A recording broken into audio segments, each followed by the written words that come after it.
El tema de hoy lo hemos subtitulado La iglesia que Jesús quiere.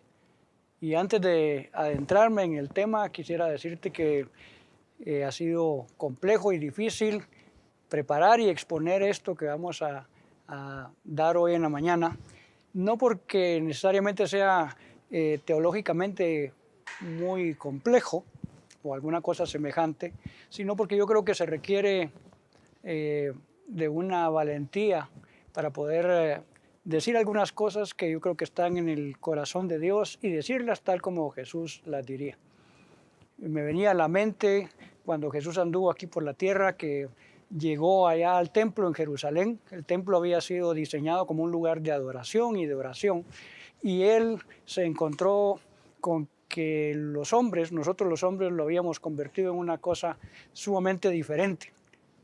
Usted puede leer en la Escritura que a él dice la Biblia que le entró un gran celo, el celo por la casa de su padre, y él tomó un látigo y tiró las mesas e hizo muchas cosas muy fuertes, pudiéramos decir, para un Jesús que normalmente lo imaginamos totalmente sobrio, compuesto, etc.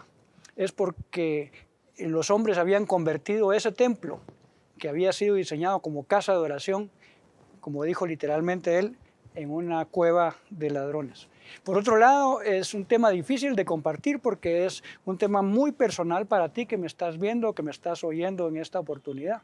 Sí, para ti. Es algo que Dios quiere hablarte a ti, obviamente a mí también. Mientras estaba en el tiempo de preparar este material, Dios me habló muchas cosas para mi vida, cosas que tengo que cambiar y corregir.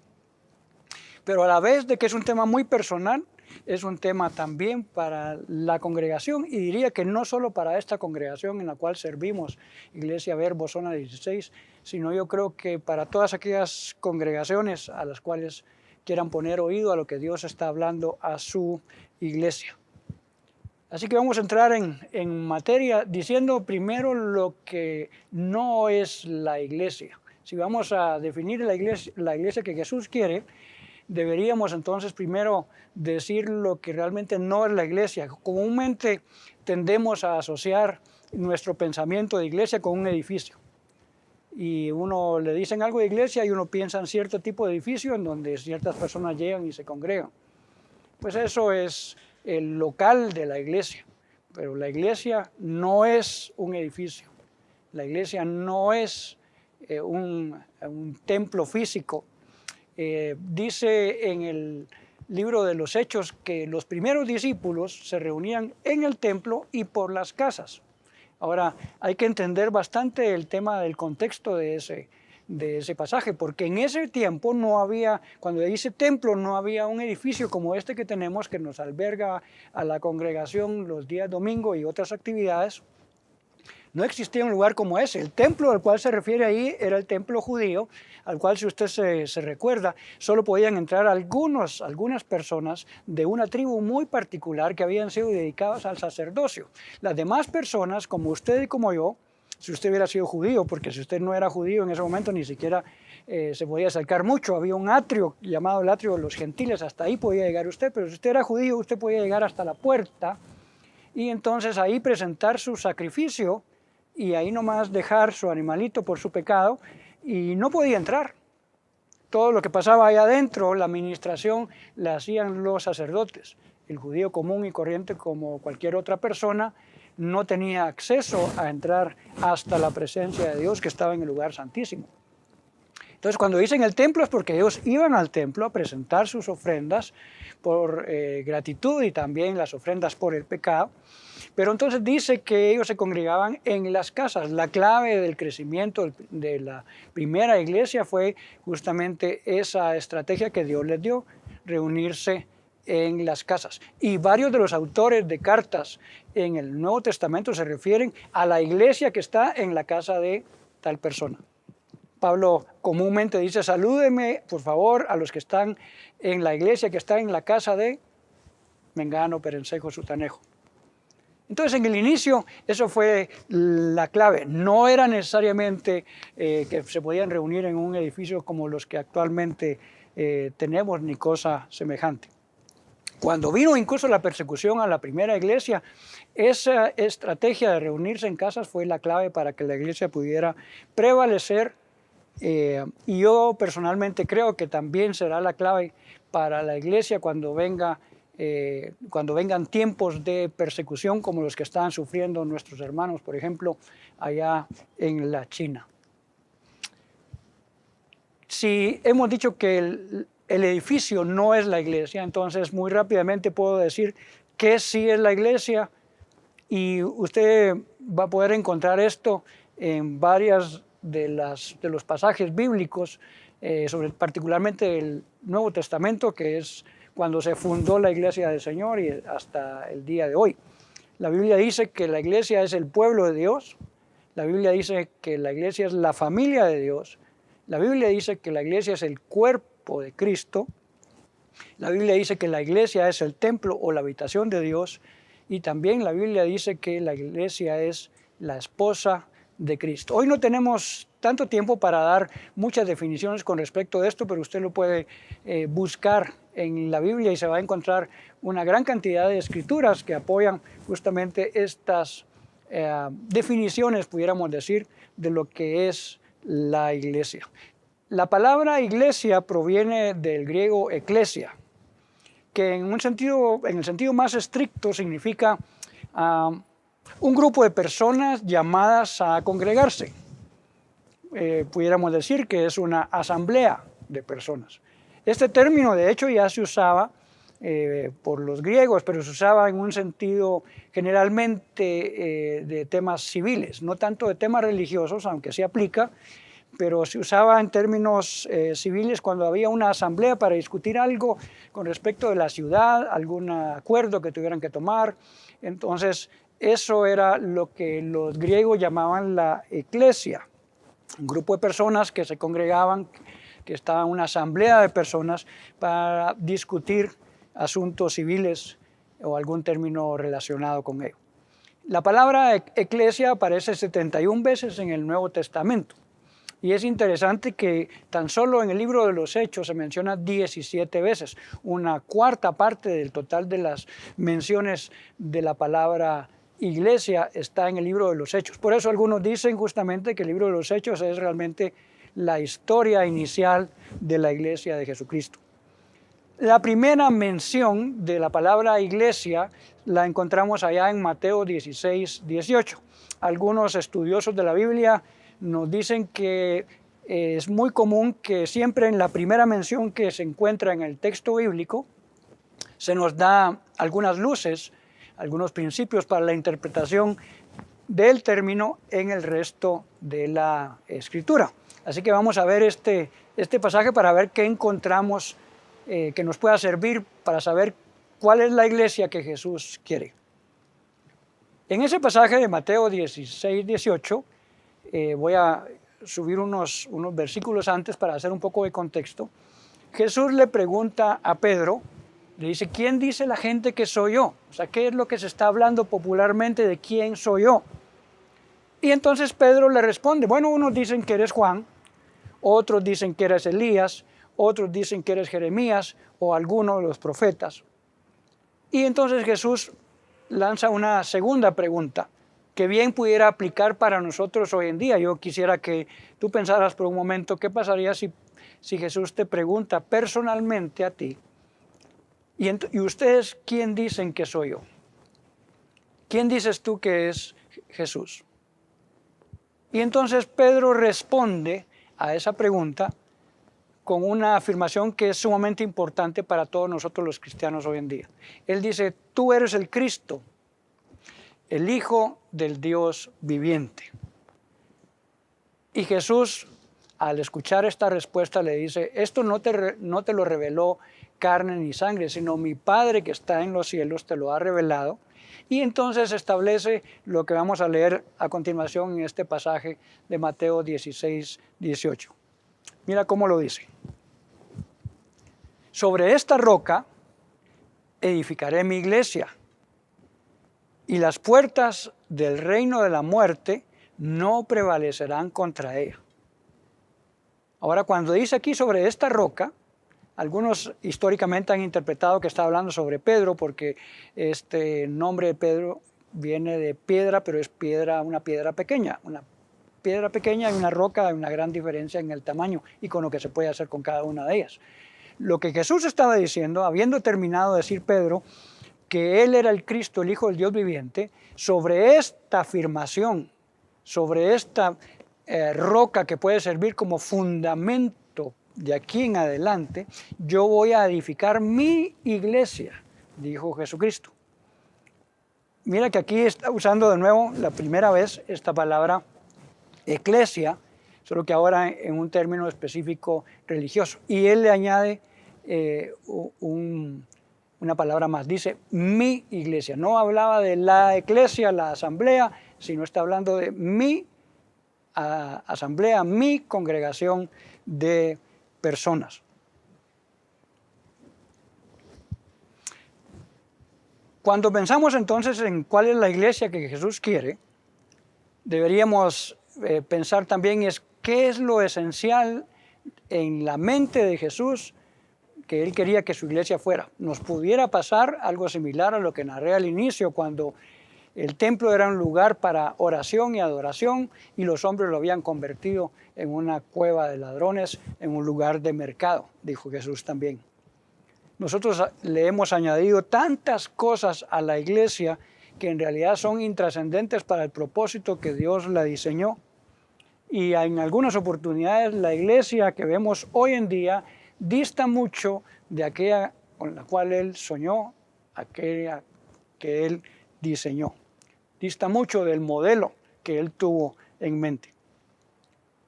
¿Cuál pudiera ser ese modelo? Bueno, tendríamos que ir al libro de Hechos porque los primeros cristianos se empezaron a congregar, formaron una asamblea a la cual se le llamó entonces la iglesia de Jesucristo. La asamblea, la congregación de personas llamados fuera para seguir a Jesucristo. Hay muchas características que el Nuevo Testamento nos describe al respecto de cómo debería ser la iglesia que Jesús quiere. Pero antes de decirte algunos, vamos a mencionar acá 6 en esta exposición de esta mañana, yo quisiera tomarme un poquito la libertad para decirte algunas cosas de cómo yo personalmente veo a la iglesia de Jesucristo en este tiempo. Y aquí, por favor, no solamente pienses en una congregación en particular, en un ministerio en particular. Yo te animaría a que tú hicieras una introspección, así como la que yo te cuento que he estado haciendo de mi vida, para ver si algunas de estas cosas que probablemente son rasgos de la iglesia que Jesús diseñó, nos puedan estar pasando y tengamos que tomar acciones para cambiar el rumbo y regresar al modelo que fue lo que Jesús diseñó. Algunas cosas que yo veo en la iglesia de Jesucristo en este tiempo, una de las cosas que el Señor me estaba mostrando hace poco es que creo que la iglesia está actualmente como atrincherada, está atemorizada. Me trajo a la mente el Señor aquel momento en que Goliat estaba maldiciendo a los israelitas y el nombre de Jesucristo, y todos los israelitas estaban atemorizados, atrincherados. Y dice que llegó David y les dijo: pero ustedes, ¿qué están haciendo aquí? ¿Por qué se amedrentan delante de este que está maldiciendo el nombre del Señor? Y el único valiente en todo ese ejército, de hecho él no era parte del ejército, pero el celo del Señor se le despertó así como a Jesús. Y él dijo: esto no puede ser. Y entonces él decidió enfrentar solo al gigante. Pero yo creo que la iglesia del Señor en este tiempo, y no solo en la pandemia, aunque la pandemia lo ha, digamos así, agravado un poco más, es una iglesia que está atrincherada, atemorizada. Por otro lado, también en muchas cosas nos hemos acomodado. Ahora con estas restricciones que ha habido por estos 2 años de pandemia, pues es más fácil a veces quedarse en tu casa, en tu sillón, viendo un dispositivo o viendo la tele, en lugar de decidir otra vez hacer una asamblea de personas, una congregación de personas que están buscando hacer una habitación viva para el Señor. También veo una iglesia que es poco influyente en la sociedad, pudiéramos decir casi irrelevante. Es más, la sociedad se burla de la iglesia y no es tomada en cuenta para muchas cosas. ¿Por qué? Porque hemos perdido esa relevancia que Jesús diseñó y soñó. Es una iglesia también que está ensimismada, que a veces solo piensa en sí misma. Y como dije, no estoy hablando de instituciones, estoy hablando de personas. A veces solo vemos por nuestro bienestar, cómo estamos nosotros, pero eso nos olvida el bienestar de los demás. Una iglesia que es más servida que servidora.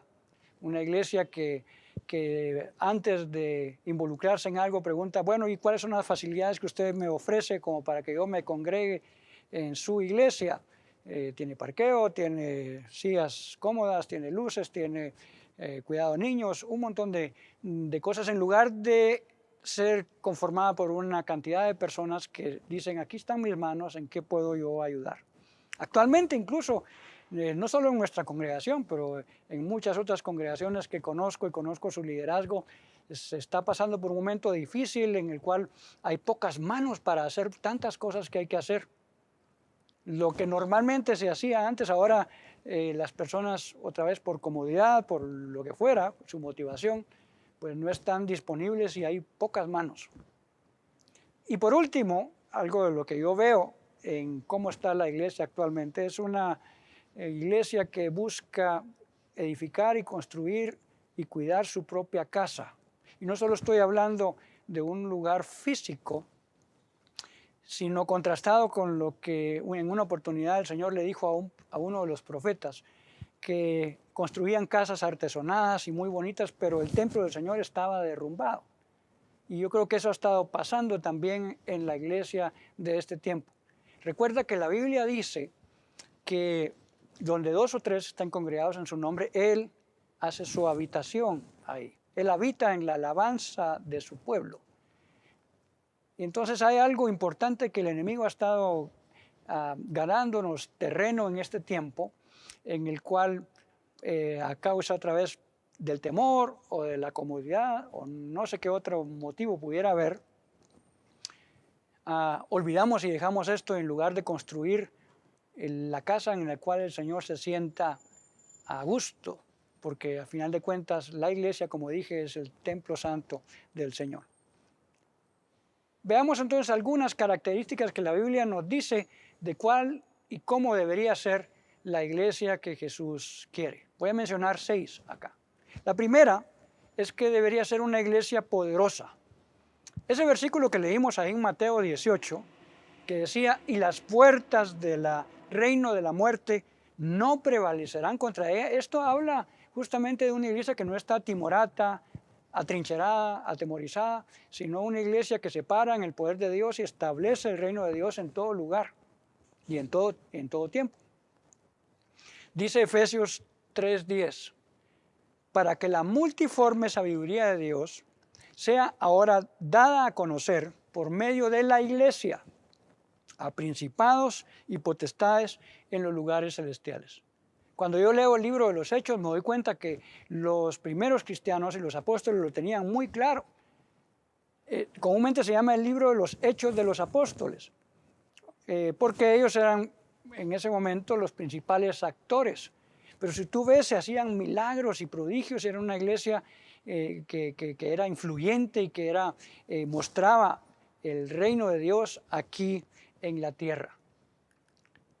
La segunda característica que tiene o debería tener la iglesia que Jesús quiere es una iglesia que es santa, pura y sin mancha. Allá en Efesios capítulo 5 y versículo 25 al 27 nos dice el apóstol Pablo, Cristo amó a la iglesia y se entregó por ella para hacerla santa. Él la purificó, lavándola con agua mediante la palabra, para presentársela a sí mismo. Una iglesia radiante, sin mancha ni arruga, ni ninguna otra imperfección, sino santa e intachable. Cuando Pablo está escribiendo esto acá, es porque Pablo tiene en mente que la iglesia es la novia de Cristo. Un día van a ser las bodas del Cordero y entonces vamos a estar allá con el Señor y ya no solamente va a ser la novia, sino va a ser la esposa de Cristo. Ese matrimonio aún no se ha consumado. Es algo que dice Apocalipsis que va a pasar en el tiempo futuro.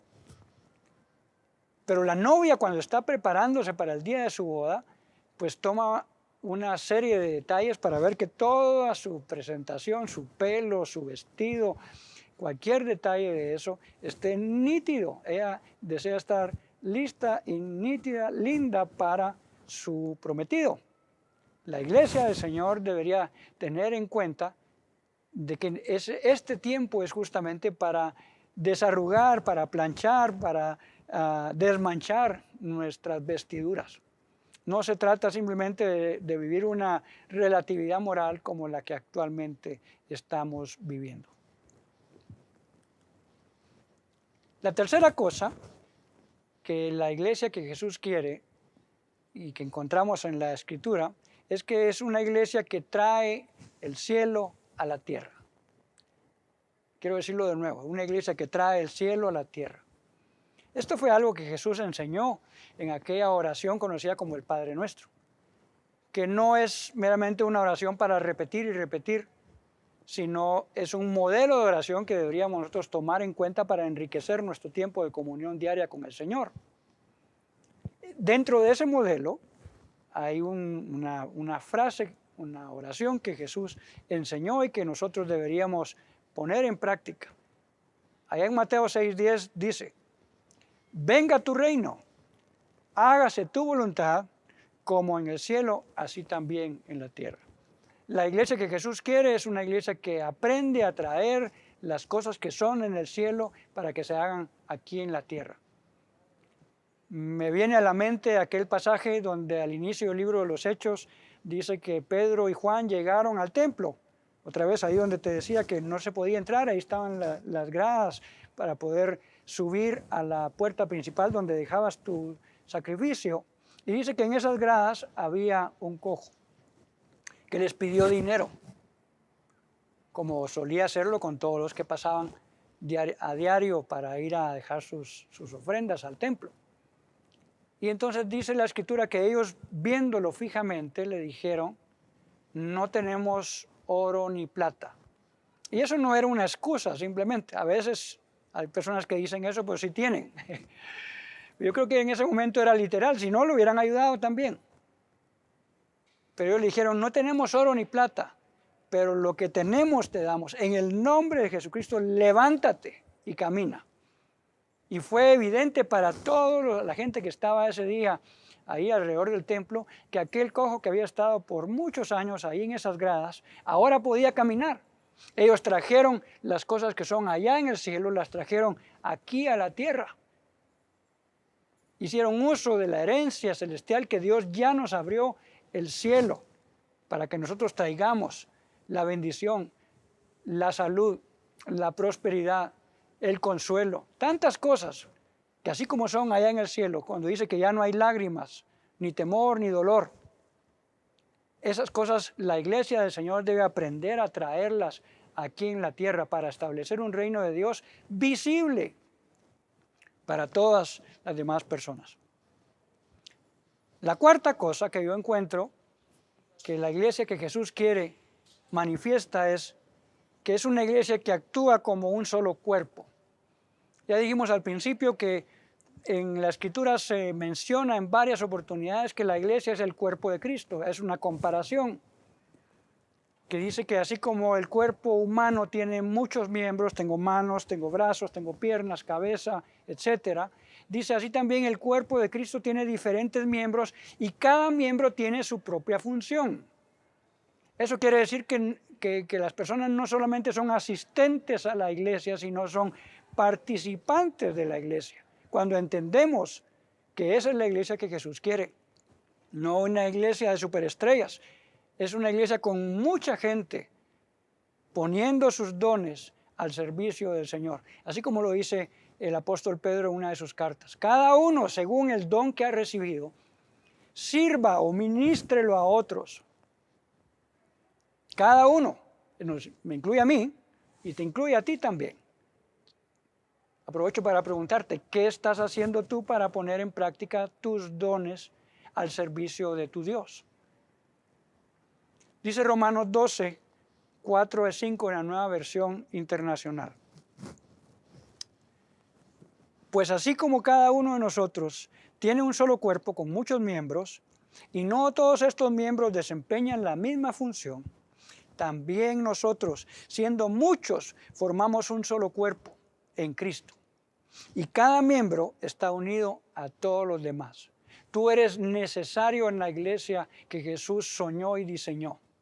No solo para asistir, no solo como un consumidor, sino tú tienes algo que hacer. Dios te dio talentos, inteligencias, formación, un diseño tan particular para que tú pudieras funcionar haciendo la obra que Dios te delegó. Es importante que la descubras cuanto antes, y no solo la descubras, sino participes sirviendo en una iglesia activa, que es la iglesia que Jesús quiere.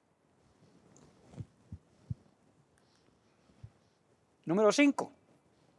Mencioné que eran 6, ya vamos a concluir con la sexta. Dice, una iglesia que es columna y baluarte de la verdad. O columna y fundamento de la verdad, dice en otra traducción, allá en primera de Timoteo 3:15. Pablo le está diciendo a Timoteo, mira, te he escrito todo esto para que tú sepas cómo comportarte en la casa de Dios, que es la iglesia del Dios viviente, columna y fundamento de la verdad. Es impresionante ahora que tenemos tanta tecnología, que ha avanzado mucho la exposición de mensajes a través de las redes sociales, así como tú me estás viendo hoy por alguna de nuestras redes sociales de la iglesia.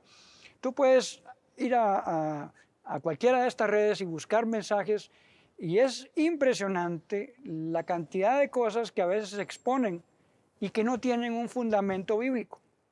Pero ¿sabes qué es más impresionante que eso? Que haya personas que se crean todas esas cosas. Y el problema es que las personas que escuchan esas cosas, porque cada quien puede tener derecho a exponer lo que quiera. Como decía un dicho popular en el tiempo antiguo, en el tiempo de las abuelitas, decían, de todo hay en la viña del Señor. No está bien. Pero si tú no tienes un fundamento en la Biblia, no vas a tener cómo filtrar esas cosas que te están diciendo. Y una de las cosas que yo he notado en la iglesia del Señor es que es una iglesia que no nos gusta disciplinarnos para leer constantemente la palabra del Señor. Y entonces cuando alguien te expone algo y suena muy bonito, pero tú no tienes cómo filtrarlo a la luz de lo que la Biblia dice, entonces puedes ser fácilmente engañado. Por eso es que aquí Pablo le dice a Timoteo que la iglesia es el fundamento y la columna de la verdad. Él está hablando aquí como un arquitecto. Usted recuerda que para construir cualquier edificio se necesita poner cimientos o fundamentos y luego levantar columnas que aguanten todo ese edificio. Pues ese cimiento es la verdad. Pero ¿cómo vas a saber y conocer la verdad si no leemos la Escritura? Es más, tengo un amigo que le gusta mucho rebatir temas de que la verdad es relativa y se pone a discutir ahí en algún grupo que tengo en el cual participo de redes sociales. Y en una oportunidad le dije, lo que pasa es que estás tratando la verdad, de encontrar la verdad en un concepto. Y la Biblia dice que la verdad es una persona. Y me dijo, a ver, barajéamelo un poco más. Sí, Jesús dijo, yo soy el camino, la verdad y la vida. Entonces, a medida que conocemos más a Jesús a través de la Escritura, vamos a descubrir la verdad y vamos a tener mejores herramientas y armas para levantar defensa cuando vengan este montón de enseñanzas que siempre van a haber. Y está profetizado que incluso en los últimos tiempos van a haber más y más. Y dice, y muchos tendrán comezón de oír, pero no comezón de meterse a la palabra y estudiar qué es lo que dice la Biblia. La iglesia que Jesús quiere es una iglesia que conoce la verdad de la Escritura, que es diligente y disciplinada en leer a diario. qué es lo que Dios nos ha dicho a través de su Escritura. Y la última cosa, característica que tiene la iglesia, por lo menos yo encontré 6, no quiere decir que no hayan más, o sea, la última que yo encontré y que te estoy exponiendo en esta mañana, es una iglesia que ama a Dios y ama a su prójimo. En una oportunidad le preguntaron a Jesús, ¿cuál es el mandamiento más importante? Quizás los que estaban haciendo esta pregunta dijeron, si Él nos dice aquí, ya la hicimos, porque entonces si cumplimos ese, estamos hechos. Como que si a ti te dijeran en un examen cuál es la respuesta a la pregunta que vale la mitad del examen, dijera, ya estoy hecho. Jesús respondió, pero de manera interesante, no solo respondió cuál era el mandamiento más importante, sino el segundo más importante. Y él dijo allá en Marcos 12, 30 al 31. Te lo quiero leer acá. Él dijo, amarás al Señor tu Dios con todo tu corazón y con toda tu alma y con toda tu mente y con todas tus fuerzas. Este es el principal mandamiento. Y el segundo es semejante. No le estaban preguntando por el segundo, pero él dijo, uno sin otro no funciona. Amarás a tu prójimo como a ti mismo. No hay otro mandamiento mayor que estos. Una iglesia que quiere conformarse a lo que Jesús diseñó y pensó para su iglesia, es una iglesia que ama a Dios con todo su corazón y le sirve con todo su corazón. Al Señor, tu Dios, servirás. Solo a Él adorarás. Pero eso no es el todo. Él también dijo, y entonces amarás a tu prójimo como a ti mismo. La iglesia que vemos en el libro de los Hechos, la iglesia del inicio, hacían esto. Dice que perseveraban en la doctrina, estaban aprendiendo de la palabra de Dios, perseveraban en oración, perseveraban en la comunión unos con otros, pero no solamente hasta ahí. Mira lo que dice el libro de Hechos en el capítulo 2, versículo 44 al 45. Todos los que habían creído estaban juntos y tenían en común todas las cosas y vendían sus propiedades. Y uno dice, ¿para qué? Y sus bienes, dice, y lo repartían a todos según la necesidad de cada uno. Esta era una iglesia activa, no era una iglesia que alguien te presentaba una necesidad y decía, bueno, déjame orar por ti y que Dios te bendiga. A lo mejor si tienes oro y plata, como en aquella mención que hice de Pedro y de Juan, pero en oportunidades no lo damos a quien lo necesita.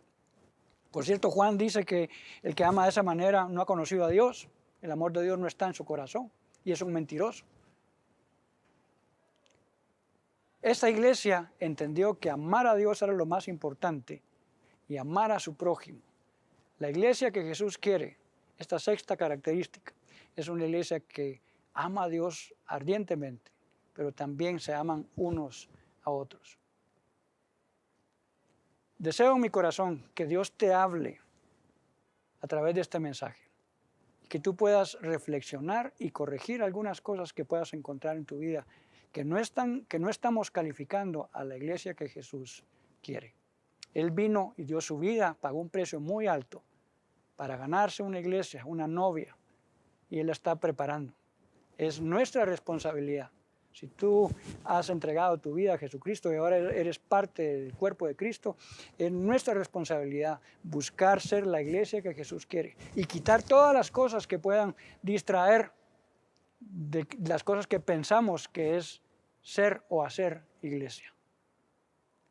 Que el Señor te bendiga y que podamos alcanzar el modelo que Jesús diseñó y el modelo que Jesús soñó. En el nombre de Jesús.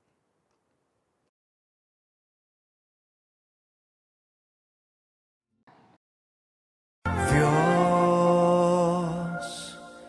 el más grande y digno de alabar. Yo vengo a tu presencia a adorar. Yo doblo mis rodillas ante ti.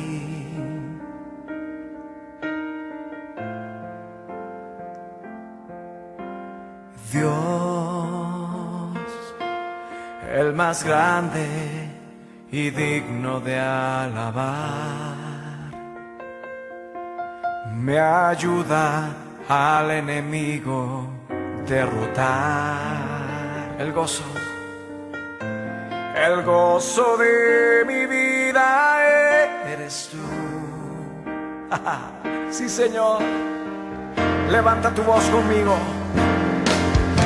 Señor, yo quiero levantar mi voz.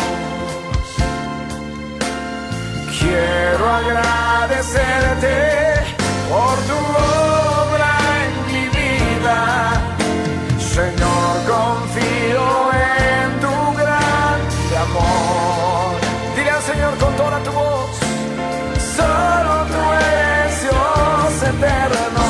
Solo tú transformas mi ser.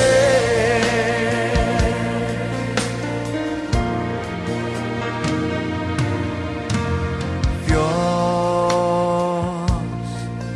el más grande y digno de alabar. Yo vengo a tu presencia a adorar. Yo doblo mis rodillas ante ti.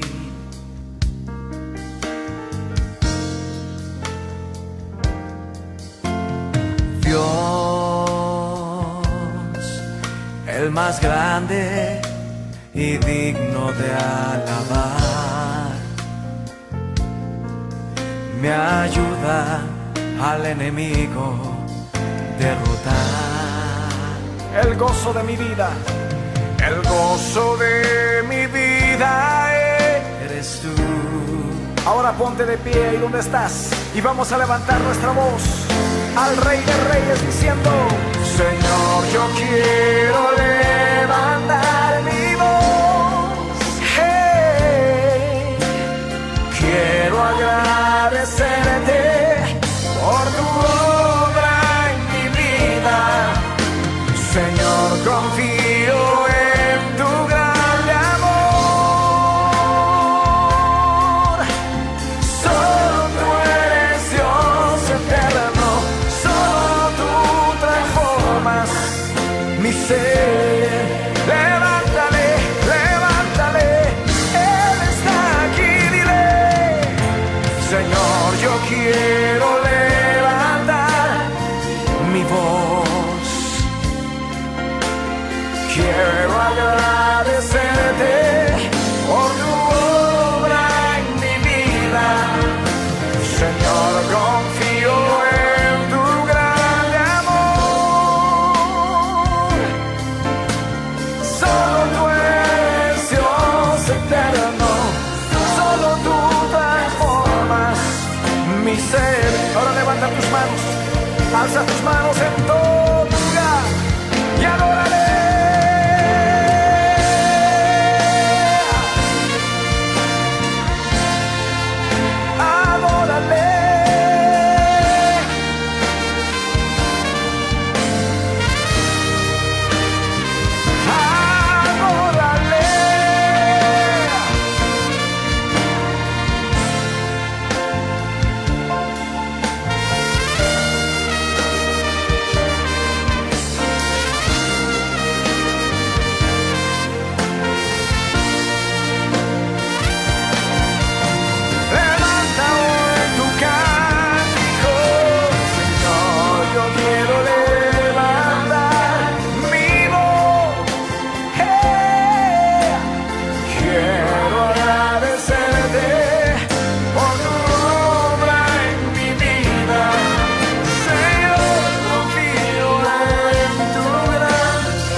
mi ser.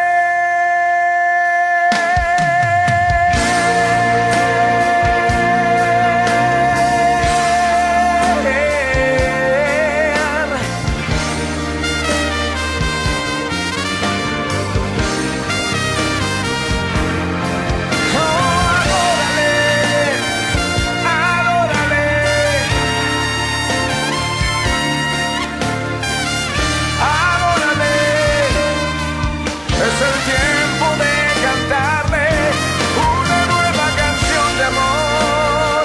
Levanta tu voz, adórale. Levanta hoy tu voz, adórale. Levantando hoy tu cántico a Él.